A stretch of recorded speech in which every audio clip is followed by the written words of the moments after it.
There is a pattern that almost every person who has studied wealth has eventually noticed. And it is not the pattern of strategy, or industry, or market conditions, or even luck. Though all of these play their role, it is the pattern of the person. The same opportunity arrives for two people with equal intelligence, equal resources, equal access.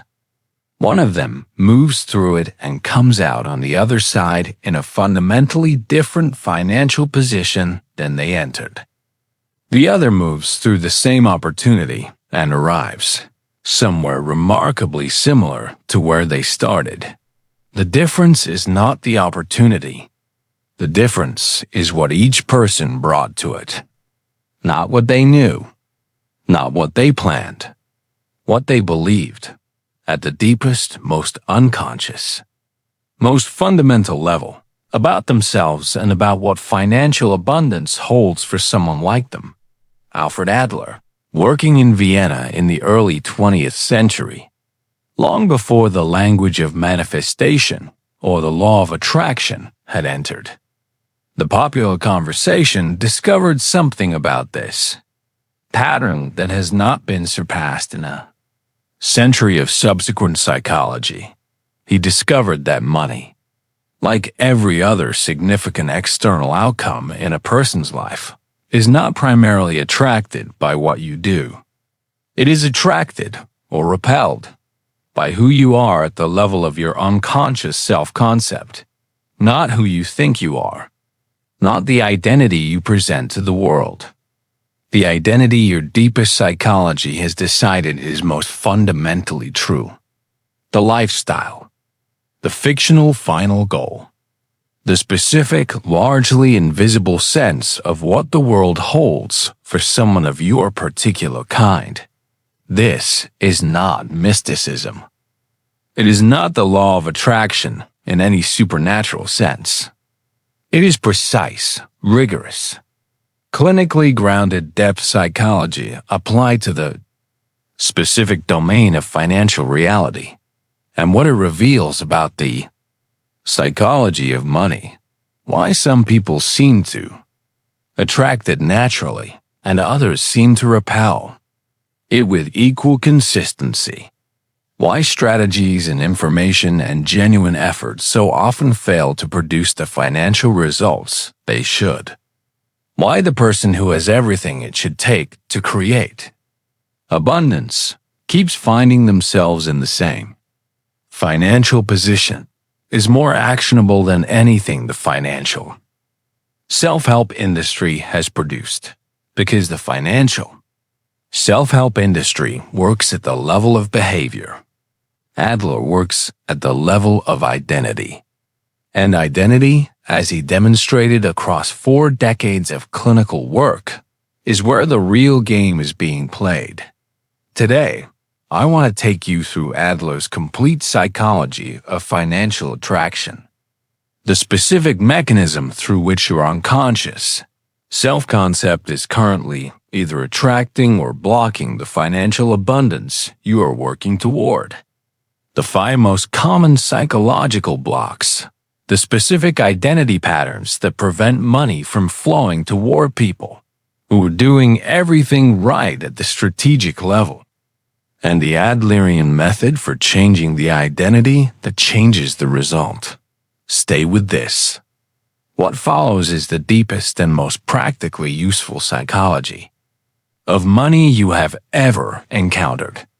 Adler's framework for understanding financial attraction begins with a distinction that most financial education entirely misses. He distinguished between the conscious pursuit of financial goals, the strategies, the plans, the behaviors that are deliberately organized to produce financial results, and the unconscious financial lifestyle that either supports or systematically undermines that pursuit. The conscious level is where most financial advice operates. Save more, invest earlier, develop high-income skills, build multiple streams, network strategically. These are all legitimate and useful, but they are surface-level interventions in a game that is primarily being played at a deeper level. The financial lifestyle is the deeper level. It is the specific collection of unconscious beliefs, expectations, and self-concept elements that determine what your psychology considers a financially appropriate reality for a person like you. It determines what financial opportunities you notice and which ones you pass by without registering. It determines how you price your work, whether you charge what it is worth or systematically undervalue it. It determines how you respond to financial success when it arrives, whether you sustain it and build on it or find ways, often without awareness, to return to the financial position that feels most familiar. Adler called this the financial, fictional final goal, the unconscious picture of the financial life that you're deepest. Psychology is organizing itself toward, not the financial life you consciously want. The financial life that your lifestyle has decided is appropriate, available, and safe for someone with your particular self-concept. Here is the mechanism that makes this so powerful and so frequently overlooked. The unconscious financial lifestyle does not simply influence your decisions. It filters your perception. It determines what you see in a given situation. The person whose financial lifestyle is organized around scarcity does not simply choose differently than the person whose lifestyle is organized around abundance. They perceive differently. The opportunity that the abundance-oriented person sees clearly is genuinely invisible to the scarcity-organized person, not because they lack intelligence, but because their perceptual filter is screening it out as inconsistent with their financial self-concept, and the behavior follows the perception. You cannot act on what you do not see. You cannot sustain what your identity considers inappropriate. You cannot attract what your deepest psychology has decided is not available. For someone like you, Adler also identified what he called the financial inferiority complex, the specific form of the general inferiority feeling as it expresses itself in the domain of money and abundance. The financial inferiority complex is not simply the experience of not having enough money. It is the deeper conviction, held at the level of the self-concept rather than the bank account, that you are not the kind of person for whom financial abundance is the natural condition. That money belongs to other people. That the wealthy have some quality you lack. That financial security, for someone like you, is always slightly out of reach, not because of circumstances, but because of something fundamental about who you are. This conviction does not announce itself. It operates silently beneath the level of conscious awareness, organizing every financial decision, every pricing choice, every response to opportunity, every relationship with money, with the specific consistency of an unconscious belief that has never been examined or questioned. The extraordinary implication of Adler's framework is this. If the financial inferiority complex is the primary driver of the financial results you are currently producing, then the strategies and information and effort you are applying at the conscious level will produce limited and impermanent results because they are being applied on top of an unconscious self-concept that is systematically working against them. Not from malice, from consistency. The psyche is always working to maintain consistency between the self-concept and the external reality. And as long as the self-concept is organized around financial insufficiency, The external reality will be pulled back toward that insufficiency by every means available, regardless of how much conscious effort is being applied in the opposite direction. This is the secret of financial attraction. Not that positive thinking produces money, but that the unconscious self-concept produces financial behavior, financial perception, and financial relationships with such consistency and completeness that changing it is the single most leveraged financial intervention available to a human being. Adler identified 5 specific psychological patterns, 5 distinct expressions of the financial inferiority complex that most consistently block the flow of money toward people who are doing everything right at the strategic level. If you are doing everything right, who are doing everything right at the strategic level, I want to examine each one with enough precision that you can recognize the specific pattern that is operating in your own financial life.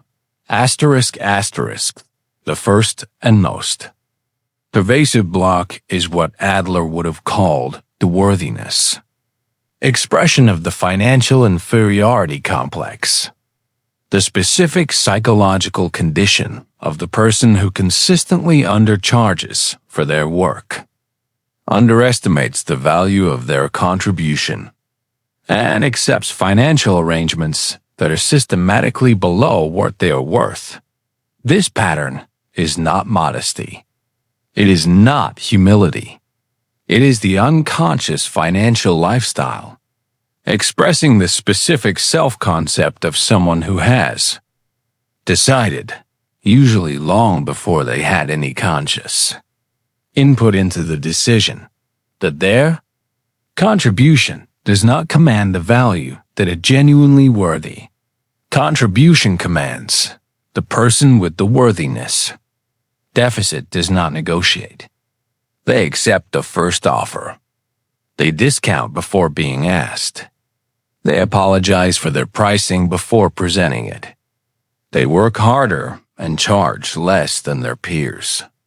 And they attribute the gap to external factors, the market, the competition, the economy, rather than recognizing it as the consistent expression of an internal self-concept that is screening out the financial reality their work actually deserves. Adler's clinical observation about this pattern was precise. The worthiness deficit is almost always traceable to a specific early experience or set of experiences in which the child's genuine contribution, their effort, their creativity, their care was either ignored, minimized, or explicitly devalued. The child concluded, "What I produce is not worth very much," and the adult has been pricing accordingly ever since. The second block is the financial lifestyle, organized around scarcity as the fundamental condition of your particular financial life. Not scarcity as a current circumstance, but scarcity as an identity. The deep, rarely examined conviction that financial abundance is the natural state of other people, and that for you, specifically, there will always be less than enough. This lifestyle was almost always formed in an early environment where money was consistently scarce, consistently anxiously discussed, or consistently treated as a source of danger rather than a resource. The child absorbed this environment not as a fact about the economy, but as a fact about the world, and specifically, as a fact about the financial reality available to people like them. The scarcity lifestyle produces a specific financial behavior pattern that is both consistent and self-confirming. The person does not invest because they need to hold what they have. They do not ask for raises because they are grateful to be employed. They do not pursue higher income opportunities because something in them does not quite believe those opportunities are available to them. And each of these behaviors produces the financial result that confirms the lifestyle's original conviction that this is simply how finances are for someone like me. The specific cruelty of the scarcity lifestyle is that it looks, from the inside, like realism. The person who carries it is not deluded. The scarcity is real. But the scarcity is real because the lifestyle is producing it, not because. It is the accurate description of what is available to this person in the world. The third block is one that Adler identified with, particular clinical precision, and one that the financial psychology conversation almost entirely misses. The person who uses money not as a resource, but as a superiority compensation, as the specific mechanism through which they are attempting to resolve, externally and permanently, the inferiority feeling that no external achievement can actually resolve. This person is not blocked from attracting money in the way. The first two patterns are. They may attract it very effectively, but their relationship to it is organized around a compulsion that money cannot satisfy. They need more, not because more provides genuine security or genuine freedom. They need more because at the level of the inferiority complex, there is no amount that finally constitutes proof of worth.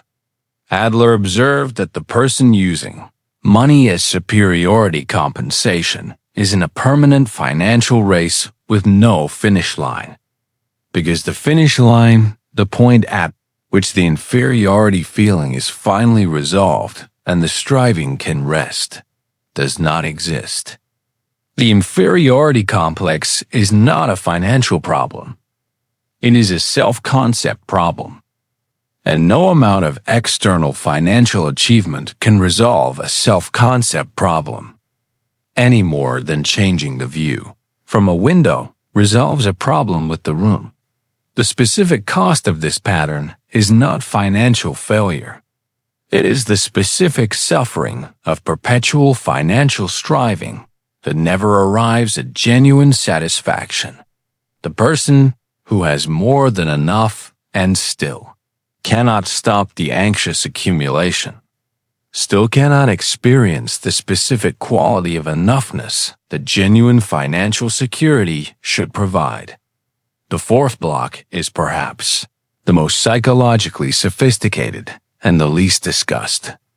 The unconscious conviction that financial abundance is morally dangerous, that having more than others produces guilt, creates distance from beloved people, or constitutes a form of betrayal of the class, family, or community that the person's identity is most deeply rooted in. Adler traced this pattern to the specific way in which financial identity is formed in relationship to the family system and the social group. The child who grows up in a community where financial success is associated with selling out, or with leaving behind the people who matter, or with becoming someone different than the person the community recognizes and values. This child develops a specific association between abundance and loss in adult life. This association operates as an unconscious ceiling. The person can progress to the financial point at which the success starts to feel threatening to their identity or their relationships. And then, without conscious intention, they find ways to stay below that ceiling. They undercharge. They take financial risks that do not pay off. They make business decisions that maintain a comfortable level of success without crossing into the territory where the unconscious guilt would be activated. This is one of the most insidious financial blocks because it is organized around something genuinely valuable, the person's sense of connection, loyalty, and belonging. The solution is not to abandon these values. It is to disentangle them from the false equation that associates abundance with their loss. The fifth block is the one that most frequently emerges in people who have already achieved a level of financial success that exceeds their original financial lifestyle. The person who has built something real, whose income or wealth or financial position is genuinely better than anything their early environment modeled, and who lives with a persistent, destabilizing sense that it is not real, that it will not last, that they do not actually deserve to occupy the financial position they have worked to create. Adler would understand this immediately as the financial expression of the imposter syndrome, the lifestyle that is not yet updated to match the actual financial reality the person has produced. The self-concept is still organized around the original financial identity, the one formed in the early environment, before the success arrived. And the success, however real, is experienced not as the natural expression of a worthy person's capable engagement with the world, but as a fortunate exception that could be revoked at any moment by the true order of things, reasserting itself. The imposter financial identity produces specific behaviors that, over time, tend to produce the revocation it fears. The underinvestment in maintaining and building on success. The failure to develop the relationships and systems that would make the success durable. The subtle, often unconscious self-sabotage that ensures the financial reality eventually returns to something more consistent with the original financial self-concept. Adler's clinical work produced a specific method for changing the financial identity, not at the surface level of behavior and strategy, but at the deep level of the self-concept where the financial lifestyle is actually organized. This method consists of 6 steps. Each one addresses a different layer of the financial psychological structure.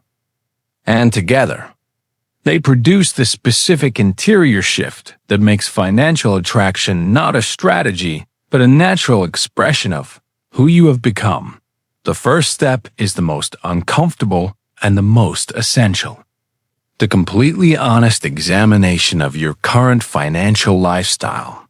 The specific unconscious beliefs, expectations, and self-concept elements that are currently organizing your financial reality, not the beliefs you would like to have. The beliefs that are currently operating, as evidenced by your actual financial behavior and your actual financial results. Adler would ask a series of specific, diagnostic questions. What do you believe at the deepest level about whether you deserve financial abundance?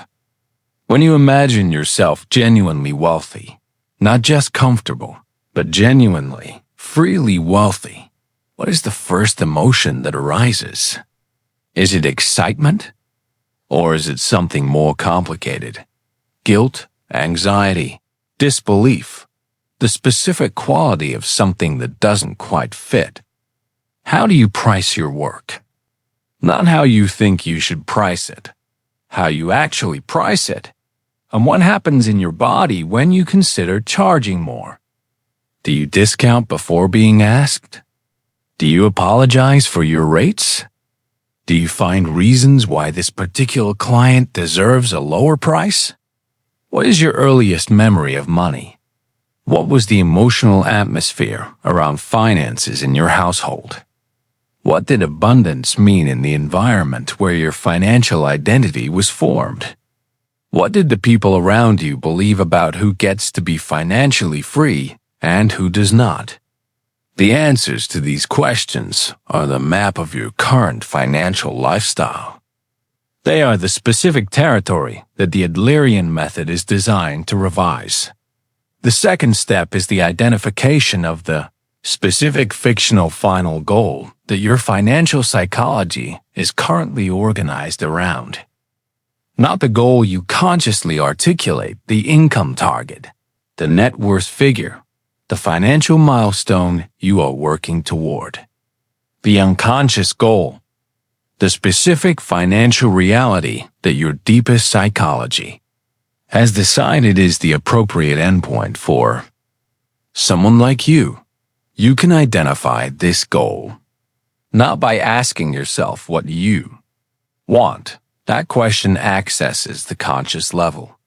You identify it by examining what you consistently produce, the financial reality you keep returning to after periods of progress, the income level that seems to be your baseline, whatever strategies you apply, the specific financial position that feels, however much you consciously resist it, like home. That is your current financial fictional final goal. And changing your financial reality requires changing it, not by setting a new conscious target, but by revising the unconscious self-concept that the fictional final goal expresses. The third step is the most creative and the most psychologically demanding. The deliberate construction of what Adler would call the identity bridge, the specific, felt, genuinely inhabited interior experience of the person whose financial reality you are moving toward. Not a visualization of external circumstances, not the house, the car, the account balance, the interior experience. How does this person relate to money? What is their baseline expectation about financial abundance? How do they price their work? With what specific quality of self-assurance, of genuine knowledge of their own worth? How do they respond to financial opportunity? With what specific quality of openness, of expectation that good things are available and appropriate for them? This interior portrait is the new fictional final goal, the new financial self-concept that the Adlerian method is building, and the construction of it, the deliberate, specific, repeatedly practiced experience of inhabiting it, is the core of the reprogramming work. Adler called this the financial acting as if, not the performance of wealth for external audiences, the genuine, interior inhabitation of the financial identity you are moving toward, the specific way that person perceives opportunity, values their own contribution, relates to abundance as a natural rather than an exceptional condition. The fourth step is the translation of the identity bridge into daily practice. Adler's clinical method always required the interior work to produce exterior behavioral evidence because the psyche updates its self-concept through direct experience, not through intention alone. The daily financial acting as if practice consists of three specific elements. First, one pricing or negotiation. Decision per day made from the new financial identity rather than the old one. This does not mean charging randomly high prices. It means, in whatever financial decision presents itself today, asking, what would the person whose financial identity I am moving toward do here? And doing that, rather than the habitual behavior that the old financial lifestyle would produce. Second, one specific financial opportunity noticed and engaged with that the old financial lifestyle would have screened out or passed by without registering. The perception is changing as the identity changes, but the change must be reinforced by action. When you notice an opportunity that the old self-concept would not have noticed, acting on it provides the psyche with direct evidence that the new financial identity is real. Third, one genuine contribution, made each day with full knowledge of its value, not the discounted. Apologetic, worthy of less contribution, that the worthiness deficit produces, but the full, genuine, accurately valued contribution of someone who knows what they bring and prices it accordingly. Each of these small daily acts provides the psyche with direct evidence of the new financial identity, and the accumulation of this evidence over weeks and months of consistent practice is what genuinely and durably revises the financial self-concept at the level where the change actually matters. The fifth step is the one that is most uniquely Adlerian and that distinguishes this method most clearly from every other financial reprogramming approach. Adler insisted, across the entirety of his clinical career, that genuine and lasting change in any domain of life required the development of genuine social interest, the authentic orientation toward contribution to others, rather than exclusively toward personal gain. And this principle applies with particular force in the domain of financial attraction. The person whose financial identity is organized around what they can extract from the market, from clients, from opportunities, is operating from the scarcity and superiority compensation patterns that ultimately block genuine abundance. The person whose financial identity is organized around what they can genuinely contribute, the specific, real, valuable thing they can offer that the world genuinely needs and will genuinely benefit from, is operating from a fundamentally different place. And the financial results reflect this difference with remarkable consistency. Not because the case there is the difference with remarkable consistency. Not because the remarkable consistency. Not because the remastest and minor universe rewards virtue. But because the person genuinely oriented toward contribution produces genuinely valuable things. And genuinely valuable things attract genuinely fair compensation. When the person producing them also has the financial self-concept to claim it. The contribution anchor is the daily practice of connecting your financial activity to its genuine contribution. Before every professional interaction, every pricing decision, every financial choice, asking not how much can I get from this, but what can I genuinely give here? And what is that genuine giving worth? This single reorientation dissolves the worthiness deficit more effectively than any affirmation, because it provides the only foundation on which genuine financial worth can stand, the actual, verifiable, undeniable reality of genuine contribution. The sixth and final step is the commitment to practicing the previous 5 elements consistently, daily, for a minimum of 21 days. Adler was specific about the timeline of genuine identity change. The unconscious self-concept does not revise in response to a single insight or a single experience. It revises in response to the accumulated weight of consistent, repeated, direct evidence that a different identity is possible and real. 21 days of consistent practice, the daily financial acting as if, the contribution anchor, the honest examination of financial decisions from the perspective of the new identity, is the minimum threshold for producing the first genuine shift in the financial self-concept, not the completion of the revision. The beginning of it, the point at which the new financial identity begins to feel in specific moments, less like something you are practicing and more like something you already are after the 21 days. The practice does not end, but it becomes less effortful. The new financial behaviors begin to feel more natural. The financial opportunities that the old self-concept screened out begin to be noticed more automatically. The pricing and negotiation decisions begin to be made from the new identity with increasing ease. Not because the world has changed, because you have. At the level where financial attraction actually operates. Adler's clinical experience produced specific, observable signs that the financial identity revision is genuinely underway.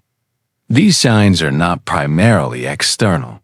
They are interior shifts in the specific quality of your relationship to money, to abundance, and to your own financial worth.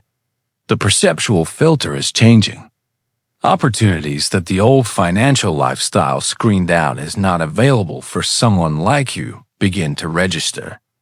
Not as aspirational fantasies, as real possibilities that you are genuinely capable of pursuing. This change in what you see is the most reliable early indicator that the financial self-concept is updating. The specific physical anxiety that accompanied honest pricing, the tightness in the chest, the urge to immediately offer a discount, the apology that preceded the number, begins to diminish. Not disappear immediately, diminish. The price can be stated with less internal resistance. This is the worthiness deficit loosening its grip, and it is one of the most practically significant signs of genuine financial identity. Change. The imposter quality, the sense that financial success is exceptional and temporary, rather than natural and sustainable, begins to reduce. Periods of financial success begin to feel less like luck that will run out and more like the natural expression of genuine value being produced. The psyche is updating its sense of what is normal and appropriate for this person's financial life. Money begins to feel less like a verdict on your worth and more like a resource. The specific emotional intensity, the anxiety about having it, the guilt about wanting more of it, the shame about not having enough of it, begins to moderate. This de-escalation of the emotional charge around money is the direct evidence of the financial inferiority complex losing its organizing grip on the financial self-concept. The person whose financial identity is organized around scarcity experiences other people's financial abundance as evidence against their own as confirmation that the available abundance is being claimed by others, leaving less for them. As the financial identity shifts toward abundance as a natural condition, rather than a limited resource to be competed for, other people's financial success begins to feel less threatening and more instructive. The comparison that once produced envy begins to produce genuine curiosity about what they know and do that you might learn from.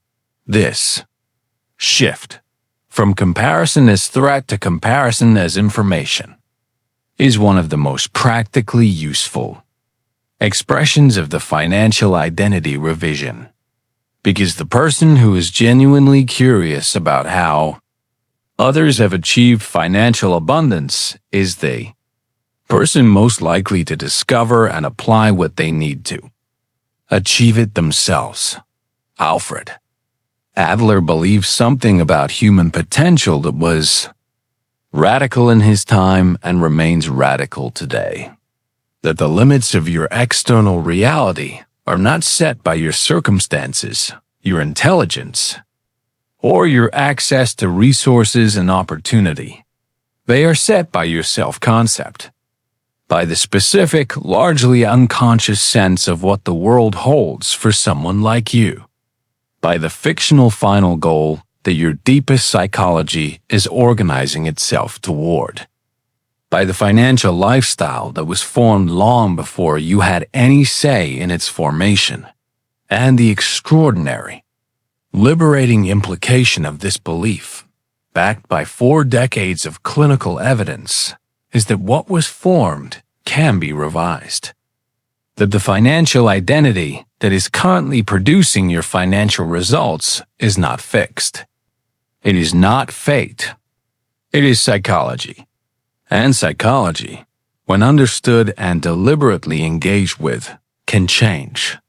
The method is not quick. The revision of a deeply formed self-concept is not the work of a weekend or a course or a set of affirmations practiced for 30 days.